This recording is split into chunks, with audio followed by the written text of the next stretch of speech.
반갑습니다. 예, 천자문 시간, 오늘은 68번째 시간입니다. 68강, 자, 68강 내용 잠깐 보시면은, 엄택, 곡부, 미단, 수경, 이런 뜻인데요. 문득, 엄자, 가릴 문득 택, 집택자가 되겠고, 곡구불곡, 부, 언덕부, 곡부라는 지방 이름이죠. 그 옛날 춘추시대 노나라 수도가 곡부고 지금도 곡부잖아요. 산둥성에 있는 그 곡부, 엄택곡부. 엄택곡부란 말은 바로 문득 곡부에다가 집을 지었다. 곡부에 자리 잡았다. 이 뜻입니다. 미단 수경이란 말은요. 미자는 희미할 미, 흐릿할 미자는 안일 미자 됩니다. 부정어로 안일 미.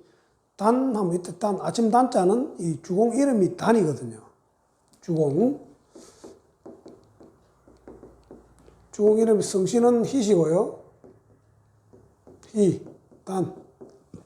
단입니다. 주공의 형이 무왕발이잖아요. 주나라를 세운 거죠. 주나라를 세운 무왕 이름은 발이거든요. 성은 희시고 희발이 되겠죠. 저 앞에서 우리 주발 언탕할 적에 주나라 이야기할 적에 잠깐 했죠. 아버지가 문왕이고요. 문왕은 원래 희창이었습니다. 역시 성씨는 희시고 이름은 창. 그래서 자식의 아들이 왕이 되고 나서 아버지를 왕으로 추존시킨 것이 문왕입니다. 자, 그리고, 주나라 설립하고 나서 주공을 노나라의 제후로 삼거든요. 노나라. 그래서 우리 저번 시간에 제후 중에서도 5등급이 있다 그랬잖아요. 제일 첫 번째 등급이 공이었습니다. 공후 백자남. 그래서 주공을 붙이는 거거든요.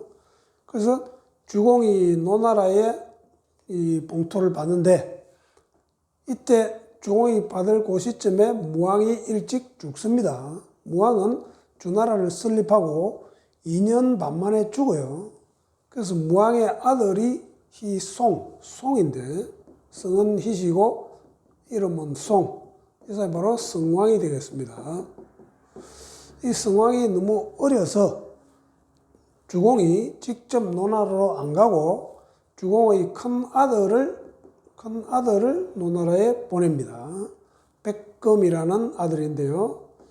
그래서 백검이라는 사람이 실제적인 노나라의 첫 번째 제후가 되고, 즉 노나라를 준 땅은 주공의 봉토고 그렇게 됩니다. 그 주공이 직접 노나라를 안 갑니다. 왜? 무왕의 아들 성왕이 아직 너무 어리기 때문에. 그래서 안 가고 주나라를 완전히 반석에 세운 사람이 주공이거든요. 주공. 그래서 공자도 주공 하는 거예요. 공자 죽기 전, 일주일 전에 이 논어책에 나오죠. 꿈에 주공이 보이지 않는다. 나도 이제 죽을 때가 다 됐는가 보다. 이렇게 하거든요. 조조 잘 아시는 우리 삼국시대 조조도 유학자인데, 조조 시도 한 40수 정도가 지금까지 전해와요. 조조 대표적인 유명한 시가 바로 단가행이라는 시가 있잖아요. 단가행 시의 마지막에 가면은 주공 이야기가 나오잖아요. 주공. 토포 악발 이야기 나오고, 토포 악발. 주공이 큰 현자 손님을 맞이하기 위해서 밥 먹다가도 뱉어내고 손님을 맞이하고, 머리 감다가도 머리를 옮겨지고 손님을 맞이하고, 그게 사사성어로 토포 악발이라는 사성어가 여기서 나오죠. 그 주공이고, 그래서 그렇게 했기 때문에 주공 토포했기 때문에 천하 백성들이 다 마음이 주공한테로 돌아섰다. 그게 바로 조조의 단가행 마지막 구절에 나오거든요. 그 조조도 종이했던 인물이 주공이고, 공자 역시 마찬가지 꿈에서 주공이 안 보이는 그런 주공을 오매불망 그렇게 기리고 종이했던 주공. 그래서 주공이 실제적으로도 주나라를 설립하고 나서 초창기잖아요. 어느 나라 마지막 주나라를 설립한 초창기 무왕은 일찍 죽고 어린 성왕이 등극했을 적에 주공이 도와서 주나라를 완전히 반석 위에 세우는 1등 공신이 주공입니다. 그래서 주공이 이제 주역에도 나오잖아요. 주역에도 8개를 처음으로 만든 사람이 보키시. 그 다음에 그 8개에다가 괴사를 붙인, 말을 붙인 사람이 문왕입니다. 문왕. 이 문왕이 어느 나라 마지막 주왕 밑에 신하였는데 그때 감옥에 7년 동안 갇혀 있으면서 주역 풀이를 했거든요. 그거를 괴사를 그러는데 그 괴사를 문왕이 짓고 태극기 우리 8괴나 괴에 보면은 짝대기 하나를 효라 그러는데 그 효에 대한 설명을 주공이 붙입니다. 그대로 아주 유명하신 분이고 또 주나라를 완전히 반석 위에 이렇게 세운 주역이 바로 주공이고 자, 그 주공 이름이 단이거든요. 그래서 미단 그러면 단이 아니었으면 주공이 아니었으면 이 말입니다. 숙영 누구 숙자에 영 경영한다는 영자 주나라를 누가 그렇게 잘 경영했겠는가 이런 뜻입니다. 곡부는 노나라 수도라 그랬어요. 그래서 노나라를 봉토로 받은 사람이 주공이고요. 그래서 바로 엄자는 문득 바로 이렇게 합니다. 바로 집택자 자리 잡다 이 말입니다. 노나라 곡부에다가 자리를 잡아서 국가를 운영하는데 주공이 아니었으면은 숙영 누가 그렇게 잘 운영을 국가 경영을 했겠는가 이런 뜻이 되겠습니다. 잠깐 문왕 계보를 잠깐 한번 정리를 해드릴게요. 요 순, 엄격히 우리 순임금 때, 순임금 시절에 유명한 신하들이 많이 있었잖아요. 순임금 때 그 신하의 대표적인 게 고요.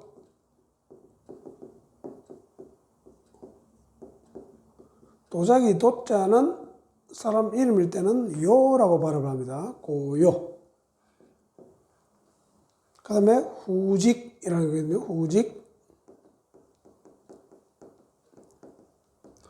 후직, 농사의 신, 후직. 우리 삼황의 신농시도 있는데 그거는 전설적인 인물이고 후직이라는 사람이 있습니다. 이 후직이 바로 주나라의 시조예요.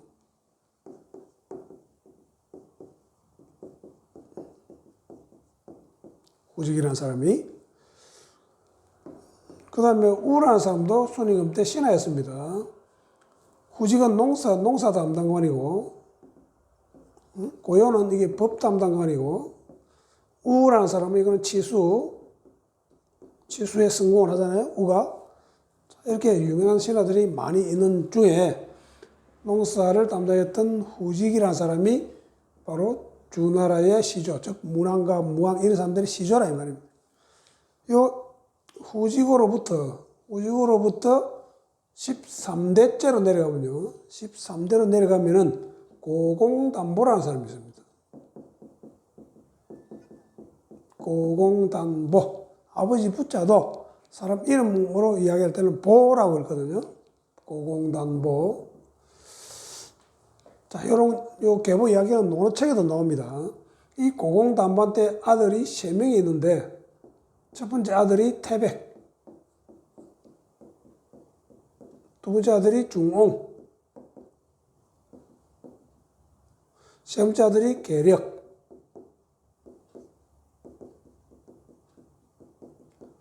자, 요 논어 태백편이라고 있거든요. 논어책에 태백편이라고 있는데 그거 태백입니다.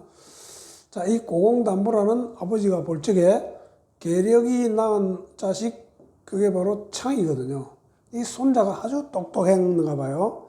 그래서 이 창한테로 돈을 물려주고 싶은 뜻을 태백이 알고서는 동생 중옹을 데리고 남쪽 형만 땅으로, 남쪽에는 형만 땅이라면은 지금 초나라 중국 남부 쪽으로 피신을 하고 동안을 갑니다. 그래서 자동적으로 고공단보에서 계력으로 내려가고 계력에서 창으로 내려가고 이렇게 가거든요. 자, 그 다음에 창의 아들이 여기 지금 문왕이라고 그랬잖아요. 이 창의 서백창 문왕의 아들이 12명인가 13명 이렇게 되는데 첫째 아들은 아버지가 감옥에 있을 때 죽습니다. 둘째 아들이 바로 무왕발이거든요. 이 발이 바로 주나라를 씌운 무왕이 되겠죠. 그 다음에 주공단이고요. 주공단. 성은 희시. 그리고 희창, 희발, 희단 이렇게 가죠. 자, 그래서 주나라를 세운 이 무왕발이 자기 아버지 문왕창을 문왕으로 추존을 하고 또 자기 할아버지인 계력을 앞에 왕자를 붙여가지고 왕계라고 하고 또 정조 할아버지 고공담보를 태왕이라고 추존을 하거든요.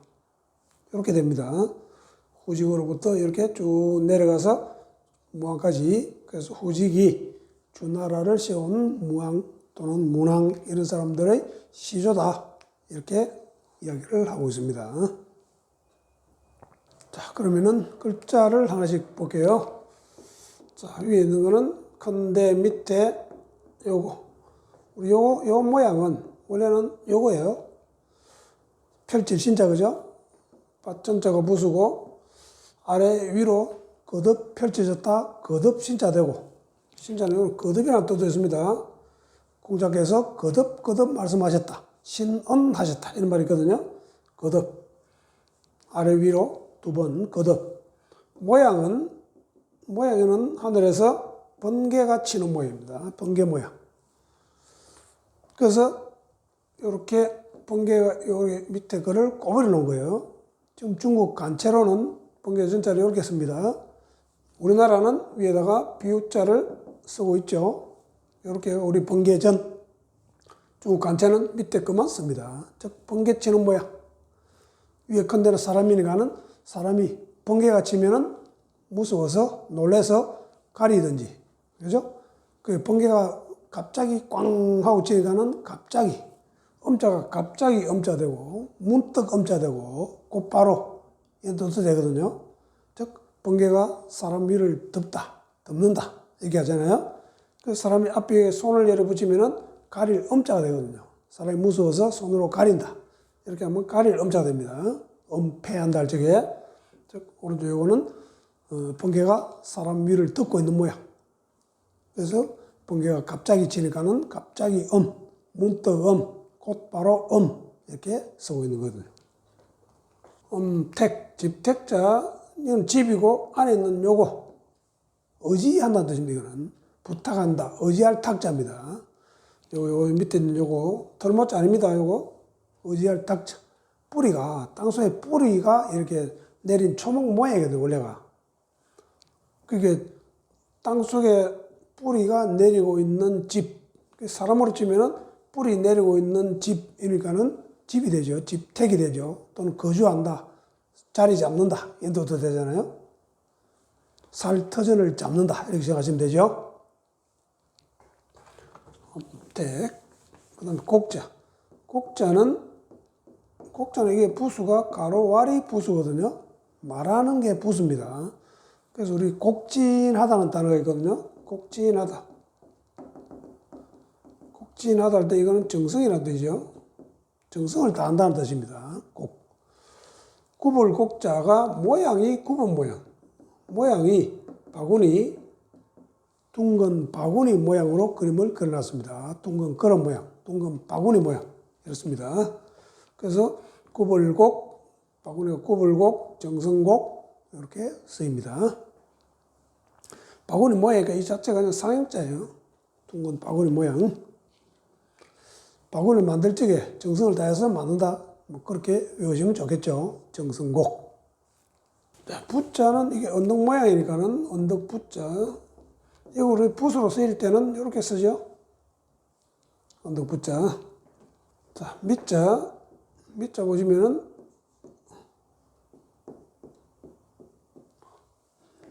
앞에 있는 요거는 단일 형자 왼쪽에 있는 거 거를 척 이렇게 합니다. 자축 거릴 척 또는 거를 척 이렇게 됩니다. 오른쪽에 있는 요거만 해도 희미하다는 뜻이에요. 희미할 미자입니다. 이게 희미하다, 흐릿하다. 이게 흐릿할 미, 희미할 미 이런 모양이거든요. 요 밑자 요 오른쪽 요것만 보면 이것도 우리 갑골로에 보면은 여자 그림을 머리 빗는 여자 그림을 그려놨습니다.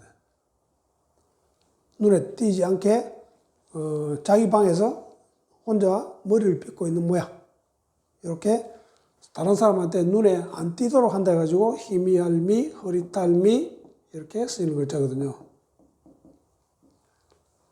왼쪽에는 이건 칠복자고, 그죠? 이건 칠복자고, 요거는 이 위에 있는 게 매산자가 아닙니다. 매산자 아니고 요거 실마리 단자, 요거의 변형체다 이렇게 하거든요.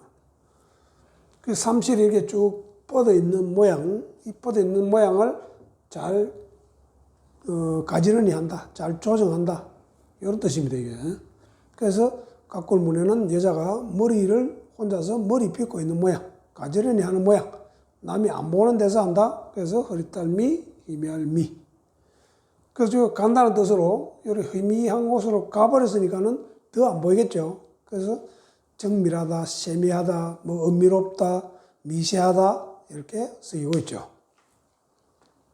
자, 미단, 아침단, 아침단자는 지평선 위에 이렇게 해가 뜬 겁니다. 지평선 위에 해가 뜬 모양. 그래서 쓸 때는 위에 해일에 밑에 땅을 나타내는 하늘을 이렇게 써서 아침단 이렇게 하고요. 숙자, 누구 숙자. 자, 요 누구 숙자도, 그죠?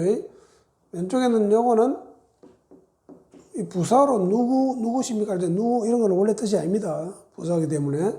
자, 원래는 무슨 뜻인가 하면은 우리 요 앞에서 우리 한번 배운 거 같는데, 자, 밑에 있는 거는 아들 자니까는 사람. 요게 사람이면은 가운데 네모는 요거는 땅이고, 요 머리 두니까 이거는 하늘입니다. 사람은 하늘에서 베풀어준 원형 이적의 덕으로 땅에서 생장 수장을 한 데 대한 예를 따야 된다. 그래서 사람이 예를 다 하는 거를 제사를 지낸다. 그래서 원래가 이게 향자가 제사 지낼 향자입니다. 지금은 누릴 향 그런데 원래는 제사라는 뜻이에요. 제사 향자입니다. 자, 다시 한번 머리 두니까는 제일 머리 꼭대기 있으니까는 하늘이 되겠죠. 요 머리 두 자가 나오면은 네 가지로 쓰인다 그랬습니다. 앞에서 한번 설명을 했어요. 하늘. 요게 하늘이면은 네모는 동그라미는 하늘, 네모는 땅이니까는 요거는 하늘, 요거는 땅이 될 거 아닙니까? 아들 자는 사람이니까는 사람. 이렇게 되거든요. 그래서 사람은 하늘에서 베풀어주는 덕, 땅에서 생산해주는 덕, 이런 데 대해서 예를 다한다. 그래서 천재직이라는 말이 생기거든요. 하늘에 제사 지는 것을 천재, 제사 제자. 땅에 제사 지는 것을 기라 그럽니다. 지기. 이렇게 하거든요. 천재와 지기를 지낸다. 제사 향자고. 그래서 제사 향자 오른쪽에 요거 둥글 한자. 둥글 한자는 이거는 모양은 손 모양입니다. 둥글 한자. 즉 제사를 지내기 위해서 손에 익힌 음식을 들고 제사를 지낸다. 이런 뜻이거든요. 그래서 숙자가 원래가 익힌다는 뜻이에요. 익힐 숙. 이게 지금 누구 숙으로 쓰이면서 익힐 숙자는 밑에다가 불을 또 적죠. 지금 불화자를 넣어가지고 익힐 숙 이렇게 하고 있습니다. 자, 마지막 글자 영자 보겠습니다. 영자 불화자 두 개에 밑에 요거. 자, 요런 글자는 우리 앞에서도 한번 배웠죠. 요거. 원래는 요거에서 시작이에요. 자, 밑에도 불, 위에도, 바깥에도 불. 요거는 덧불 몇자인데 요거는 집이라고 보셔야 돼요. 집 안팎으로 지금 불을 피워놨습니다. 그래서 이게 밝을 형자예요. 정자로도 쓰입니다. 이게 밝을 형. 그래서 바깥으로 집 또는 자기 몸 바깥으로 불을 밝히는 벌레. 반딧불이잖아요. 그래서 반딧불형 이게 되겠죠. 자, 요거는 잘 보면은 바깥에는 불을 피워놓고 밑에 요거는 궁궐할 때 궁자입니다. 이거. 큰 집 궁자예요. 집 궁자. 즉, 집 바깥에까지 불을 환하게 피워놓고 국가 또는 나라를 경영한다는 영자입니다. 이게. 경영할 영. 자, 여기까지 해서 오늘 68강째 엄택, 곡부, 미단, 수경. 여기서는 이제 주공 이야기가 나왔다. 그리고 주공이 봉투를 받은 땅이 노나라 땅인데 그 노나라 수도가 곡부. 그 곡부에다가 엄택, 바로 자리를 잡으니 주공이 아니었으면 미단, 허리탈 미자인데 부적으로 안일미로도 파생해서 쓰인다고 했습니다. 그래서 주공단이 아니었으면 수경, 누가 잘 경영했겠는가 하는 내용으로 오늘 68강 마치겠습니다. 수고했습니다.